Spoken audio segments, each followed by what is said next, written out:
Okay, we're going to talk a little bit about the recording of the Resolution CD and the amps that I used and why I chose those particular amps. We ended up, the record was co-produced with me by my bass player in the Andy Timmons band, Mike Dane. We worked together for years, but we never worked together as co-producers. It was the first time, so it was nice. We got to really work quite a bit together, and it helped me kind of hear things differently and play differently because of his different preferences and ideas.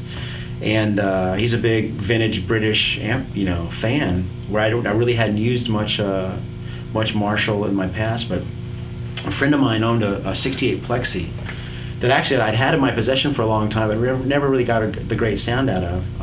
And I also owned a 79 JMP Marshall.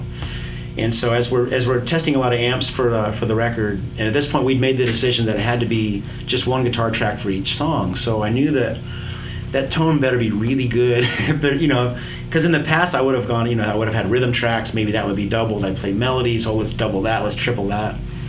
So the tone could be good, but you start thickening it with additional tracks, and it makes it easier to have this large sound. So, but the credo was one guitar track, whole record.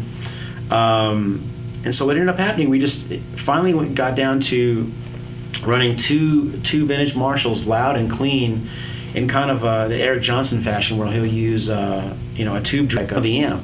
And as soon as we went down that road, we just really got this really warm, fat tone, and just thought, man, this is really the way to go. So that's the way most of the record was recorded. And with a few additions, I'd use some Lone Star on a few things and a Vox AC30 here and there. But mainly that was the deal. And I tried using those amps live a few times and never really got the great results. But around the time we were recording that record, a really good friend of mine named Steve Mueller, who's one of the main guys at Mesa Boogie, came by to hear the tracks that we were recording, and he fell in love with the tone. He just thought, man, that's such a great tone. And they were just working on the Stiletto at the time, so he had some ideas of what they might be able to do to the Stiletto to really make it the right amp for me to use live and in the studio subsequently. And I have to say they nailed it. With the two channels they have on this amp, I can easily replicate the kind of 68 Plexi side, and then also more the later 70s master volume style Marshall amps. And then of course in the classic boogie style, there's flexibility and sonic variety. One of the tunes that we recorded on The Prayer and the Answer was the Resolution CD was called The Prayer and the Answer.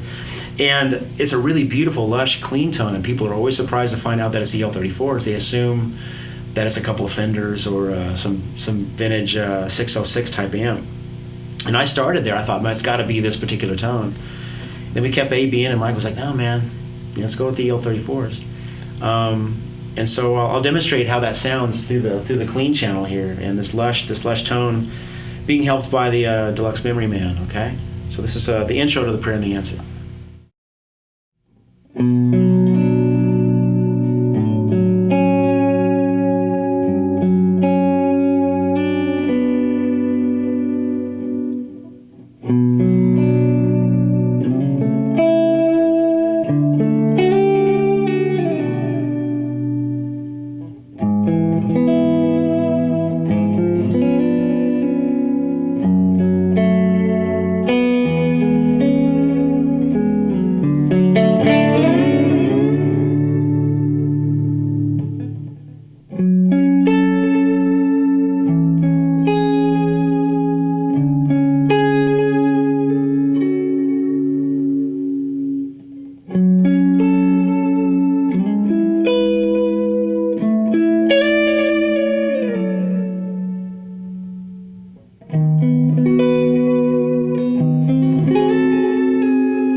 That's an amazing clean sound, and not what you would typically associate with the EL34. So anyway, I'm quite pleased with the Stiletto, I must say. I'd played a bit of jazz, growing up, and really studied, Joe Pass and Wes and guys really playing great chord melodies. Even though I never became a great jazz player, there was so much of that credo and the vocabulary and the touch and the voicings that stuck with me. And when it came time to record Resolution, it just kind of lined up. So again, when we started recording the CD, it was, we did the record, with bass and drums live in the studio, and I played some rhythm passes, and I maybe would improvise a solo here and there. But when we got done with those basic tracks, I kind of sat with it for over a year, and I just wasn't inspired. I couldn't figure out how was I going to make this any fresher or different than all the other guitar instrumental records out there. That, quite honestly, that style of music was getting very tired, and I just wasn't inspired to do it. But it was actually something that Steve Vai said to me when we put together that was Then This Is Now compilation for Favored Nations, my first record with Steve's label. It was a best of my Ear Ecstasy CDs, along with, he suggested maybe recording 4 new tracks. And on those more recent songs, there were sections that were just strictly trio. I took the rhythm guitars away, and it just broke down to the trio for some quiet sections. And he mentioned to me at that time, he said that I really like, I hear the fingers on the frets. I hear your personality and the sound of the guitar so much better than with all the other stuff in there. And that always stuck with me. So I was thinking how can I make this record different? I thought, what if I could get away with doing a whole record with just one guitar? So that's when I got excited, because I didn't think, I knew it was gonna kick my butt, basically, because I thought this is gonna be difficult to really to make it to keep the listener's interest and make it sound cool.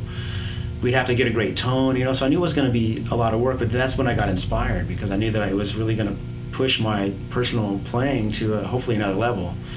And so the beauty of being able to play some of these songs chord and melody, it's very satisfying, and it's a cool sound. So I'm looking forward to continue to work on that type of thing, and I hope you enjoy it when you check it out.